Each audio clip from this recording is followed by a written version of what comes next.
All right, hello, and welcome to this new episode of A Case for Death Metal's Greatest Album. Joining me today is Tempestuous Might from the YouTube channel Tempestuous Might, as well as Plenilune Mythos. Thanks for coming on today. Hello, Sir Nick. So yeah, today we're going to be talking about one of my favorite albums ever, if not my favorite. It's definitely up there, and I think it's probably has a very strong case for being the strongest Finnish death metal album, if anything, at the very least. So this is Demigod's Slumber of Sullen Eyes. So let's get to it. Let's start with a bit of background. So before this, they actually had a rehearsal demo. Well, two rehearsal demos, and then the Unholy Domain split. 91. Yeah, it was a bit more rough. You could still hear the beginning of their ideas forming. It wasn't quite how they would be in 92. Yeah, definitely. I've always felt it was like it's a nice historical relic, but when you consider that Slumber of Sullen Eyes exists, there's not really much point to it, if that makes sense. Retroactively. Because a lot of the ideas are similar. The songs aren't always nearly the same, but they have a lot of similar ideas floating around Yeah. that were brought to fruition on their debut album. I think I heard an interesting point where someone said that the demos, in contrast, actually sound more sorrowful because they're not quite as professional there yet. I really don't have an opinion on that. To me, they just sound a bit harsh still and unrefined. Oh yeah, definitely. I mean, it's we're not quite at the finesse that these and like the subtleties that these guys really got going properly on some Slumber. And Demigod were a band that they did have a few more certain emotions than other bands around the time. Oh yeah, definitely. When you compare them to like what would be the Demilic and Adremelec, they definitely have that kind of existential crisis feeling to them that the other two didn't Certainly. quite have. And that's a lot of European death metal. But I think the Finnish expressed it better. Early Amorphous had the same kind of feeling. Maybe the first or two sentenced albums as well had some bits of this. Maybe just the first one, now that I think about it. The second one is very melodic. Yeah, very triumphant as well, north Yes. from here. Yeah. So let's go with some of the kind of stylistic impressions. First of all, this really does take a lot from Bolt Thrower at its I very think so. basis. A lot of the stuff that's going on it's really interesting because they make everything very plodding and chugging at times, but they always keep it interesting. Yeah, and most of it's mid-paced. I think that's a big takeaway from the album. It does have fast moments, it has slow moments, but for the vast majority, it's very mid-paced. So I could see your Bolt Thrower comparison there. Definitely, and And really, Bolt Thrower made a lot of songs around one melody, right? And then the rest of it just kind of built up or fell off from that melody. And I think Demigod does it as well. So that's a really good comparison that I never really thought about. then also I think Dismember and Carnage for a lot of their melodic sensibilities. I mean, obviously the melodies here are pushed to a level that none of the Swedish bands from that scene, Stockholm, could really come close to. But I definitely do think that there is a strong case to be made that a lot of it did come from Dismember, especially some of the more melodic songs, in Death Sleep and Override of the Overture and all that stuff. Maybe so. It's just a very foreboding darkness that I don't think was typified before this point. I think this was the peak of melody for pure death metal, not melodic death metal in 92. And really, I think that's the case with the whole album. It kind of typifies the whole essence of death metal that's leading up to this point. And for me, to preface this, I remember someone asking a question about the old death metal pantheon. They said, "What is the most complete album that exists in the pantheon?"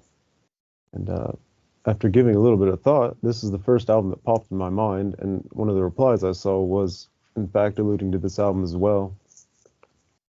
And by complete, I mean that everything about it is perfectly measured. You have the artwork, which stands out.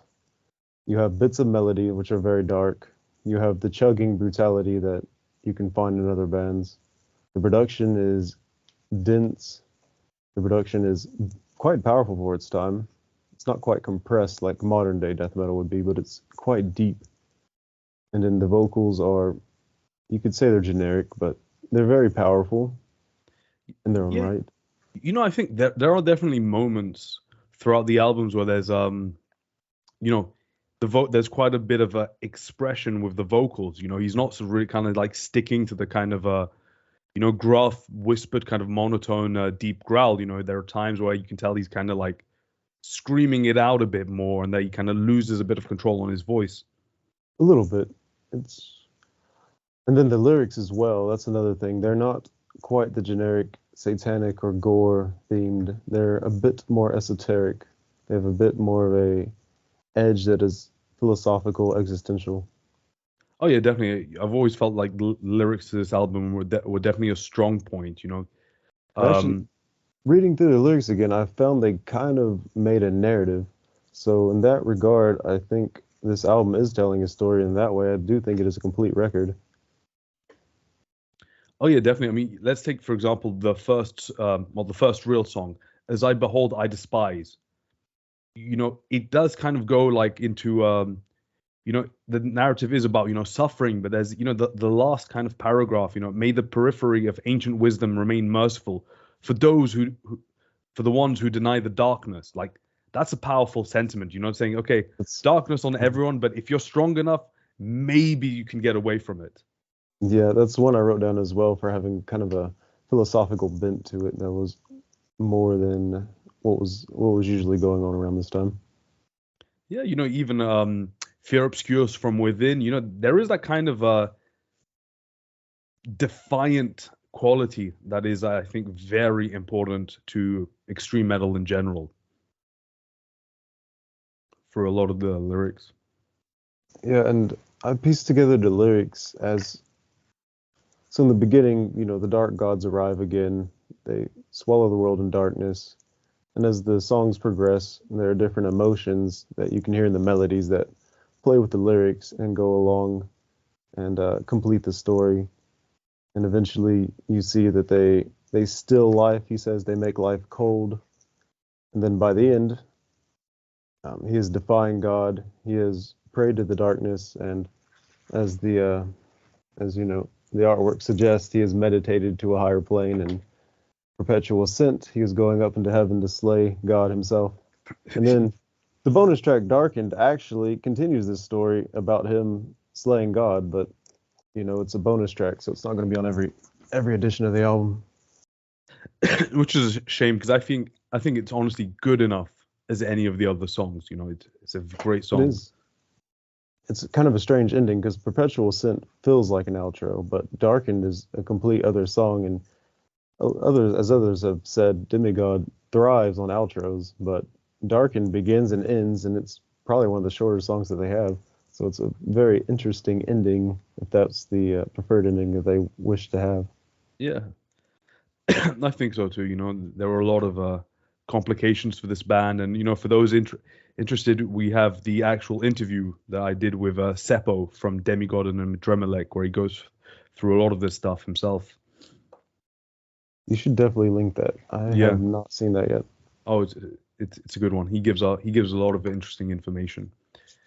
All right, so another thing that I absolutely love about this album is just how it uses its leads, right? Because I think the only kind of classic death metal band that is as reliant on their leads as Demigod is Immolation, but Mhm. Immolation use them in a completely different context.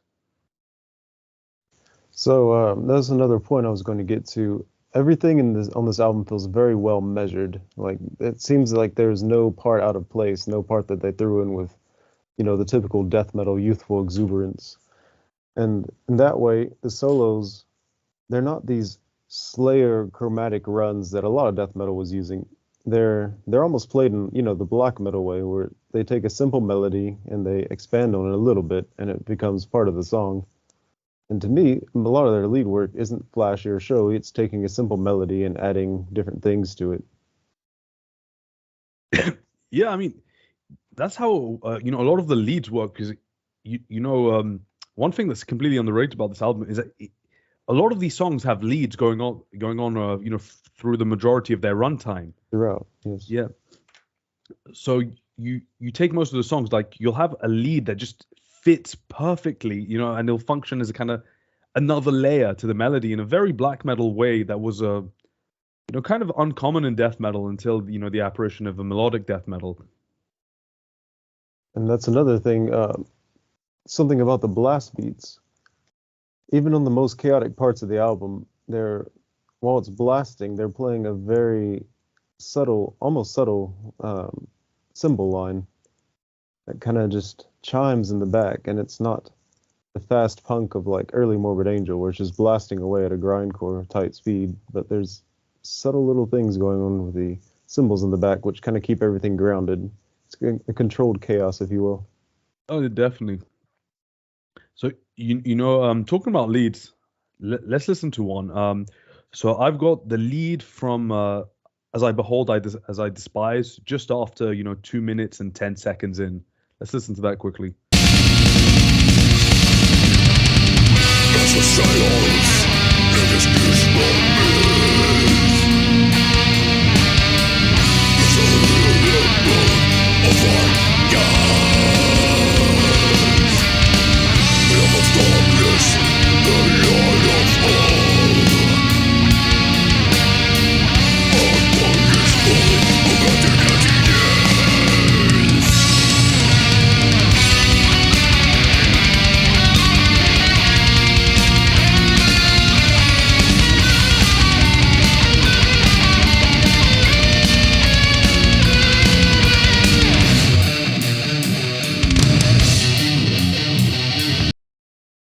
It's hard to discuss such a beautiful melody, such a beautiful dark profundity. I know, and the funny thing is, the way I always consider it to be in two parts. So the first part is this very simple melody, dun, dun, kind of, well, on a synth would sound just like pressing a key, then pressing another key very slowly. Before it then, after that, it recalls the previous lead that comes a bit early in the song, and then just kind of allows itself to be a bit flashier, a bit of a flourish at the end to kind of really highlight how climatic that passage is. I think this is their best song, followed by The Forlorn, just the way that they use melody throughout the song. And it's very energetic, unlike some of the other ones, which plod a little bit more. Oh, definitely. So the kind of first half of this song is a lot slower, a lot more measured, before they really allow themselves to really kind of let go, and this kind of grandiose, and if I may say so, epic ending. And the blast beats at the beginning are almost atmospheric in a black metal way, but they're not quite there yet. Oh yeah, definitely. Like the drumming here in general is pretty minimalistic, right? It's like they're not trying to kind of captivate you in the same way as like Craig Smilowski or Pete Sandoval or whatever. Here it's just like really everything gives way to the guitar melodies. It's athletic as the best of death metal, but it's not technical. It's as I said earlier, it's very well measured. Every cymbal hit seems to be recorded for a certain purpose within the song. Oh, definitely, and everything. Yeah, there are so many fantastic leads that go out throughout the entire album. I'm also thinking of the one that comes at the end of Dead Soul, which really concludes that song very well. Oh, it's like something like 5 to 10 seconds, very short outro. Yeah, let's put it on quickly.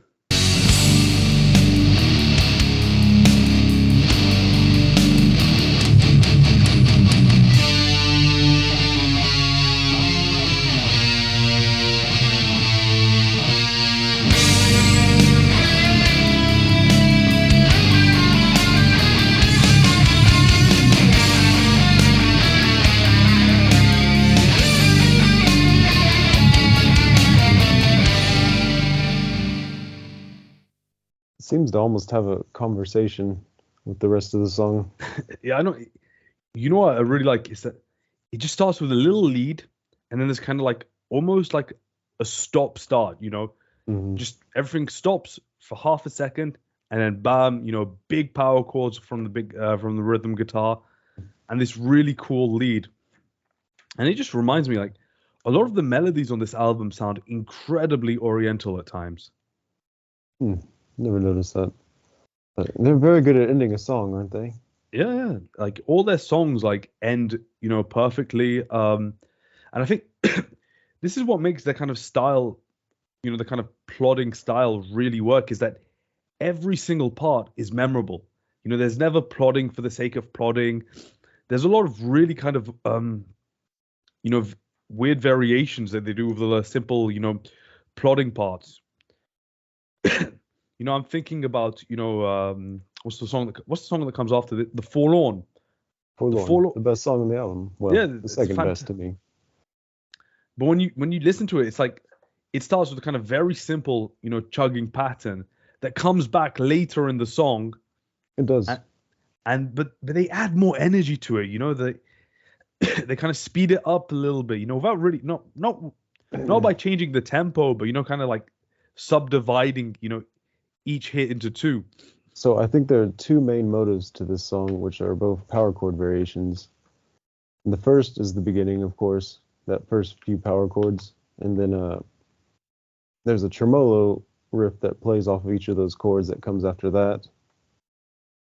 And then I forget, I'd have to listen now, but it's almost, it's like a chugging, and that chugging bookends every change that happens in the song after it first appears. So it completely changes the mood of the song later on, and then it ends with that. Yeah, it's incredible. But, we would have to provide timestamps for that if we're going to explain it, thoroughly. I think one day we need to do like a whole discussion just about that one song, because there's a lot of information there. Yeah, it's a very musically dense song, but one thing I really enjoyed about it, so this is something that tends to annoy me in metal a lot, is the stereotypical stop-start riff. You know what I mean? Like, especially like a band like Pantera would do that a lot. You have like a chugging pattern, break, chug again, break, or just a lot of these riffs that just rely so much on the kind of, on the silence between each strum of the guitar. But here on this song, they just do it so well. Like, they're capable of kind of like it almost feels like random changes with that, but they always maintain mood. And I think this is where the album really shines. Is the mood is just fantastic. Like, they know how they keep things interesting. They change the riffs. They change the ideas. There's, harsh transitions between everything, but they never affect the mood. Like, they know what they want to make you feel, and they can get it done in a huge variety of ways. To me, it's an all-encompassing look at the ways of darkness, and each song is a different way of viewing it, maybe a different emotion that can be brought forth by pondering into darkness. And I think that's just part of the narrative. Definitely. And then, what's of note is like, it's weird because I was talking about this with the death metal guy from Terminus podcast, right? Mm-hmm. And he said something really interesting about this album. In many ways, it is a weirdly melodic death metal album, and how much it relies on the melodies. And then you have some incredibly catchy parts. One thing that always stood out to me, was the ending of the title track. It just kind of repeats, the album's title, Slumber of Sullen Eyes.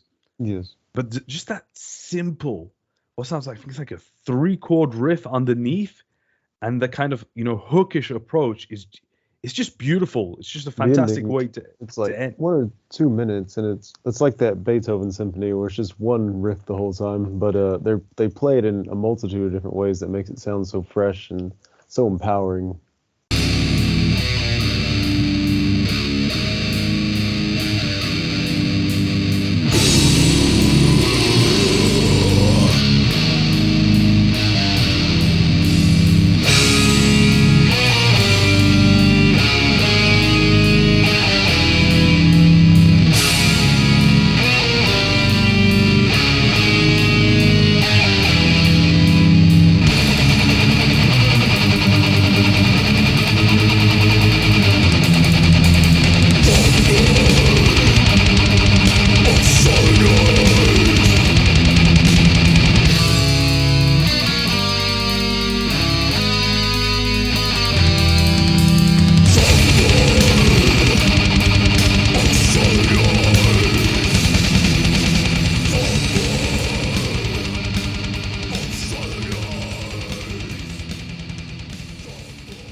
I know that That- one pretty much by heart.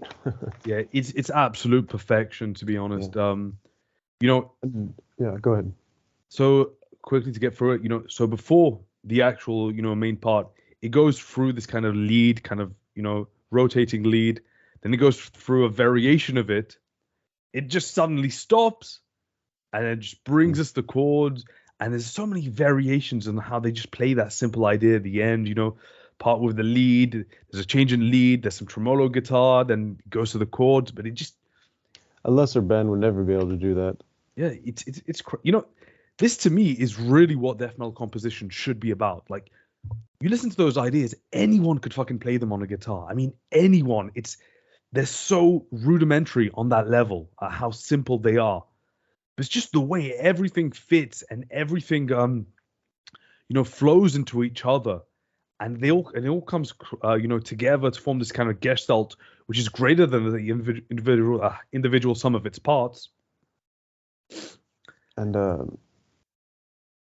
I think each song of this album has one really good melody, and it seems like the rest of the song is built off of that. But in this one, it's like, since it's the title track, they went all out and making it into the best, most grandiose display that they could. And in a way, it's kind of the brother track of the first real track, As I Behold, because they both use the same kind of just dark sort of arpeggiated melody. And I feel like in the middle, they put it exactly in the middle for that reason.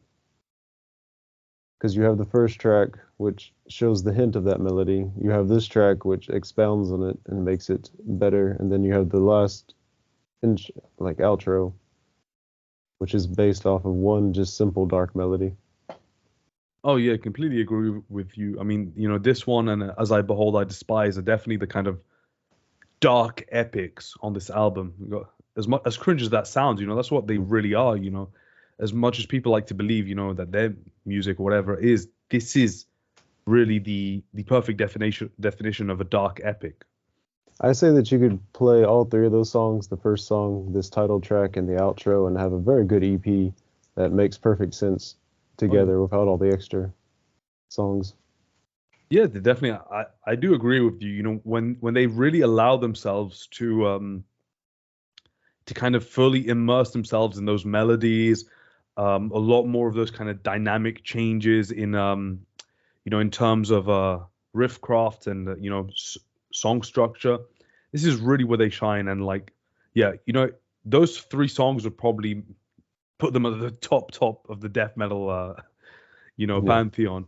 But that's not to say the other stuff isn't really good, but I genuinely do believe that those songs it just doesn't stand out as much. Yeah, exactly.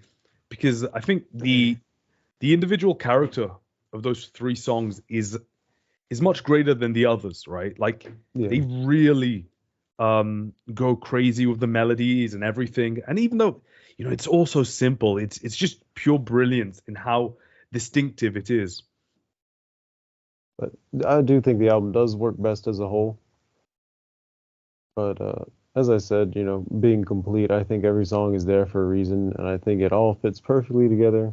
There are probably minor quibbles compositionally with that, but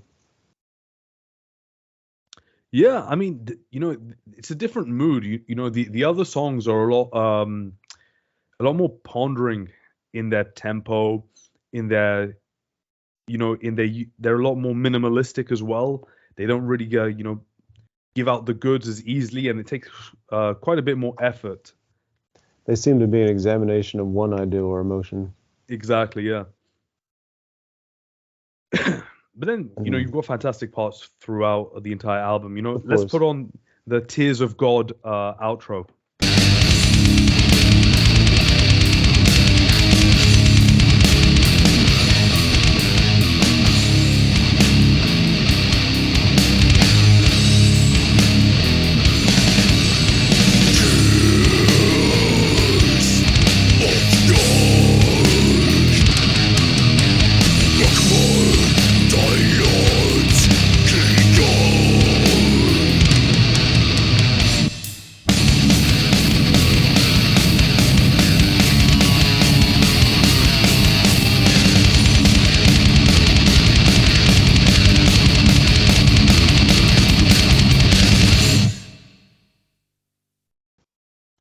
Um, One thing about that is in the outro, the main riff of the song that's played with the keyboard at the beginning, they actually add a little bit more to it.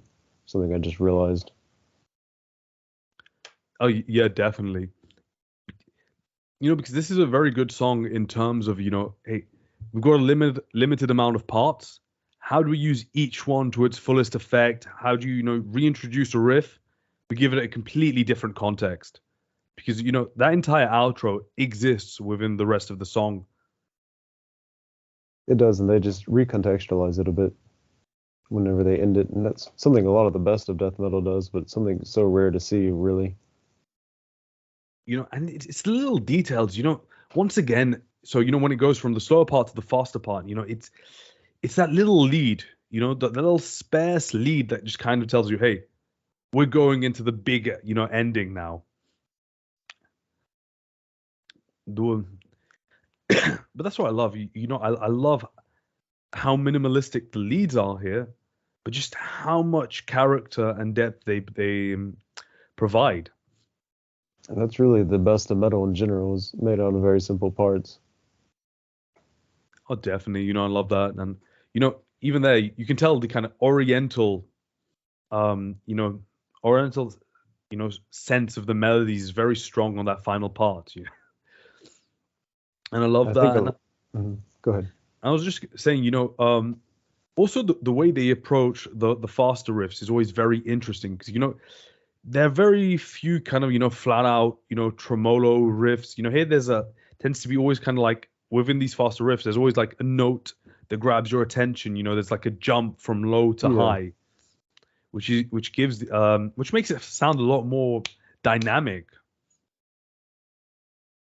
Yeah, and that's the thing. You can't really level criticism towards it that it's too slow, because there are these fast parts, and it's never too fast either.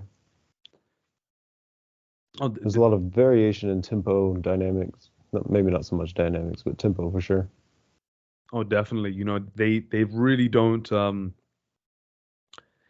They don't need to do much more than what is necessary, which is what I love about this album. I think it's the underlying theme here. It's like, hey, you don't need much, but if you can figure out where everything goes and how to exploit everything to its fullest quality, you will get a top tier death metal album.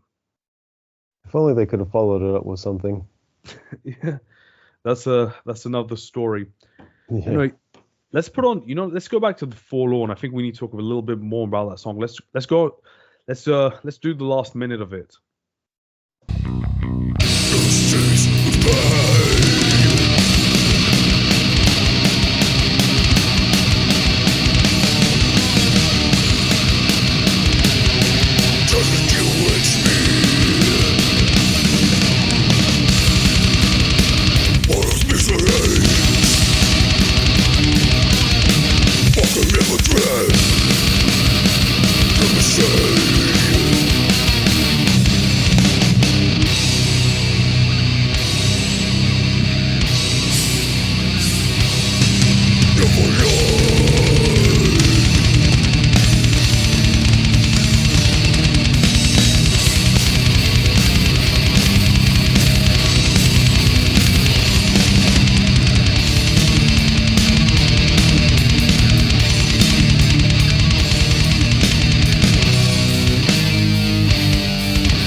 You hear that motive there, kind of chugging, dun dun dun dun dun dun. That introduces every new part of the song, I've realized. Yeah. And here's where it changes the entire emotion of the song, and this is what makes it a great death metal song, is because that melody that comes right after that is changes everything. It's like a lightning up, where the whole thing was kind of dark. Everything's just suddenly lights up when this riff comes. It's absolutely insanity.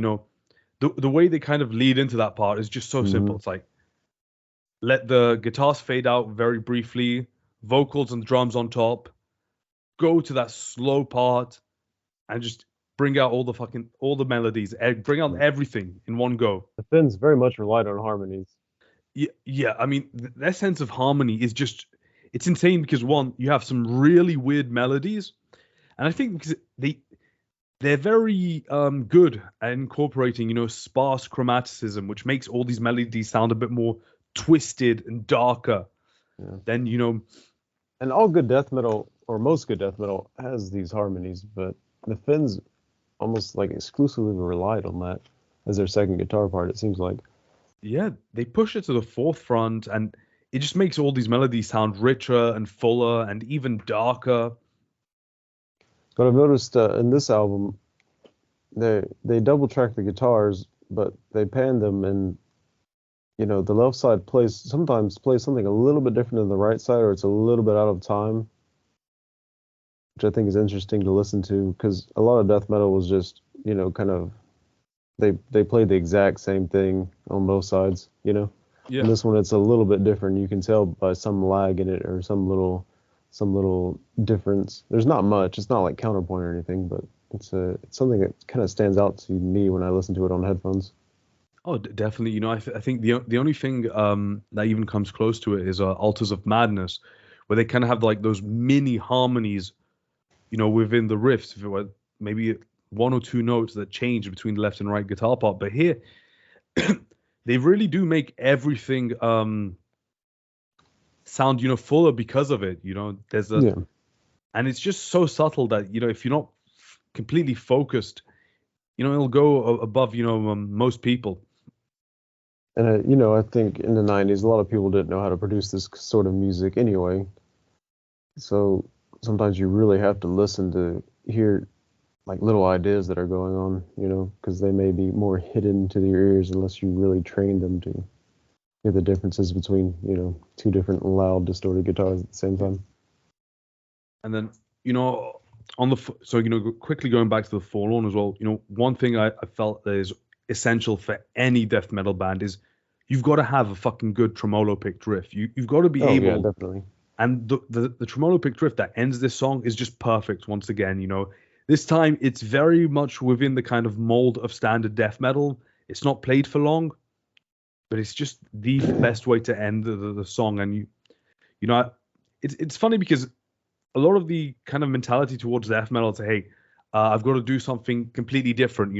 My rhythms have to be very novel, original. Melodies have to be weird. La la. Like everyone tries to steep way too far from the mold, whereas sometimes you have to be able to stick within the kind of what the kids call the meta, and really show that you are good within the kind of the most basic parameters of death metal.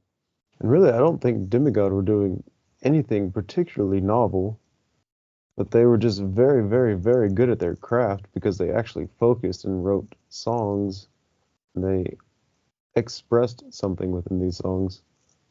It wasn't just a wall of noise, which is fine too in its own right, but I think that is their main point of distinction there. Yeah, definitely. Because people always kind of correlate, kind of like mix up this album with Demilake. People, it just kind of blurs into people's minds. But Demilake is a completely different beast, and so is this one. But what I really, really love so much about this album is that at first listen, is that everything sounds so complex, so weird, so unnatural. But as you really get to it, you just realize how intuitive it sounds, and how simple it really is, and how much they do with that simplicity. I think they owe part of that to the density of the work and how many different riffs they fit into their songs, different parts, and how those parts come in regards to the drums, at least. Yeah. But like we said on the Emperor episode, when you really boil it down and you really, pick through what's going on, you quickly realize that it's individually, it's nothing, out of the ordinary. It's nothing insane. They're not taking fucking, melodies from some weird, Greek scale from the, from 5th century before Christ. Unlike Demi Lich. They're not, they're not playing in, crazy asymmetrical time signatures. They're not doing anything that is weird. It's not particularly complex. It's just when you shove everything together, it just works perfectly, and it's so unpredictable as well. If you're not like deeply familiar with these songs, I mean, very deeply familiar, you will struggle to kind of predict how they will go. I think that's where technical metal fails in a way. It doesn't have the pure focus of stuff like this. You know what? You are completely right, because this is what a lot of technical death metal aspires to be. It aspires to be as dense, as full of ideas as this, as seemingly complex as this sounds, from kind of outsider's perspective. But it doesn't. This is a fantastic album that could easily, fit into many categories and does so many things in it. Even if you were to pick apart the pieces, it does so many things right in its own sense. I think as far as meticulously planned out death metal, it's a close second to the Red in the Sky. Oh, definitely. Completely different vibe, completely different, Yeah, definitely. ideas. Even though, like, if you were to break it down, a lot of the most elemental ideas are very similar, but they just take, things in such a different direction. Yeah. I'm speaking only of focus on composition and just this forward-thinking type of composition. And I think the third album in a row from that would probably be Atrocities, Longing for Death. Yes.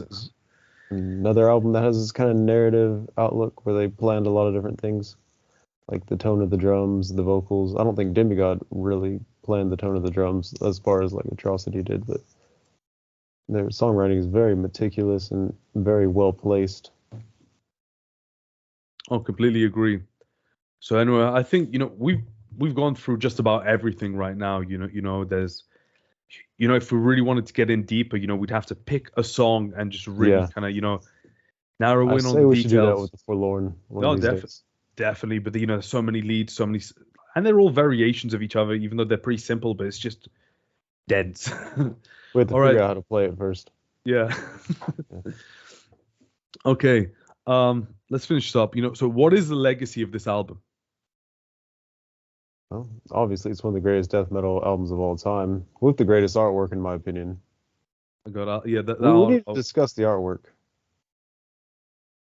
The guy is meditating, and his brain is coming out of his fucking soul. His soul is coming out of his head, and it's turning into all these like otherworldly ancient god shapes and demons. Like, it's amazing.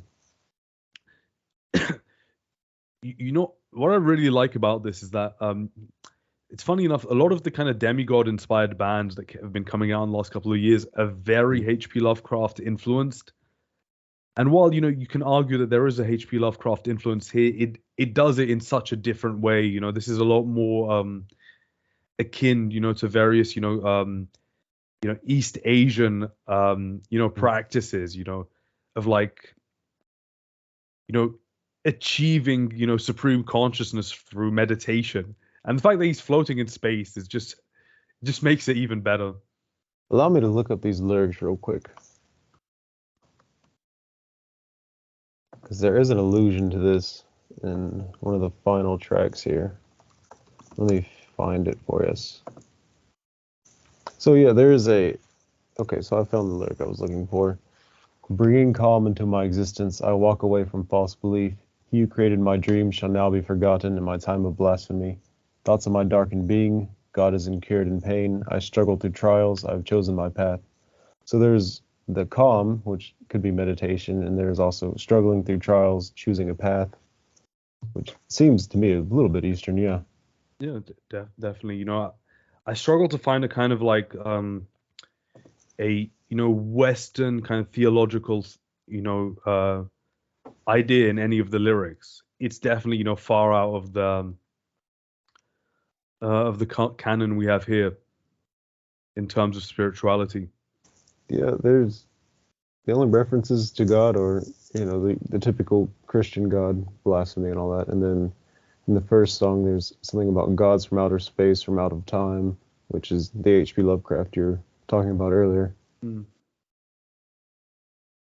Yeah, definitely. But then, I think with this one, the lyrics are really there to kind of paint a picture and to it's very expressionist in that you should focus more on the emotions of the lyrics than the actual kind of lore or what's going on physically within This the is one lyrics. of those albums where reading along with the lyrics actually can get you somewhere with the album. Oh, One definitely. of those few and far between albums. Yeah, definitely. Coincidentally, some of the best albums do this for whatever reason. Almost like if you put time into writing lyrics, maybe you'll put time into writing actual songs too when it comes to metal. Writing lyrics with OpenAI, or what's it called? Chat GPT. Oh, that could be horrible. All right. So what did this album influence that was on the same level? Oh man. I mean, by 92, all the good death metal had pretty much already come out. Like most of the good death metal, I would say. 91 was probably the peak year. But as far as like influences now, definitely Desecracy. Yeah. Desecracy has similar sort of themes, but it seems they've taken the atmosphere and they've taken the Bolt Thrower influence as well, obviously, but they've definitely taken a more atmospheric reign of this. And they use a lot of similar darkened melodies, especially on their 2012 album, The Doom Skeptron. Lots of similar type dark melodies. I'd say that's their biggest legacy, really. Perhaps Desecracy. I'm not sure who else. I know there's a ton of Finnish bands who take influence from this. There was Death Evocation. They're all right. They're more Swedish, though. Yeah. Funny one is that I remember on one of the notes of this album, these guys, Demigod referenced Suppuration as an influence, but Suppuration also referenced Demigod as an influence. Oh. Tape trading. I bet they heard each other's demos or something, Yeah, they used to write each other quite a lot. I'm not sure his demo came out first. But then, you could tell that, both those bands have that kind of weirdness and that. Oh, yeah, definitely. Their own kind of, that spiritual outlook towards death metal, less reliant on Satan and gore. Separation more so with the weird side, but yeah, kindred spirits and outlook. Then again, that was most of the greatest bands, after a certain point. Definitely. And then, unfortunately, thankfully, I think this album hasn't really been touched much by, death metal revivalists, right? No, it's deceptively simple to copy, I think. Because as you said, the parts are, easy to play. The melodies are, I'm sure you could find melodies such as these in many death metal bands, but they're not going to be played with the same sort of prowess. They're not going to be played with the same sort of eye towards creation as more, regurgitation. So I think it's kind of, I wouldn't call this album necessarily generic, but by today's standards, if someone was to write according to this album, it would be considered generic. Yeah, because they're much harder to kind of pinpoint down. Like Demilich is one of the easiest bands to badly replicate, because their style is completely self-contained. It's completely their own. Exactly. Whereas with this, if you try to copy it way too much, you're going to end up with like the most generic death metal album ever. And that's once again what I love about this genre. The difference between genius and mediocrity is like this. It's this. Yeah, small, really. It's tiny. Mm-hmm. It's very good point. Yeah. So all right, I think that about wraps us up. And yeah. All right. Well, thank you very much for joining us today. Link below for Tempestuous is a YouTube channel. Check it out. He has some pretty good, best of death and black metal from the last year, and many other videos with different riff types and all that. So go check it out. Thanks, Nick. All right, thank you.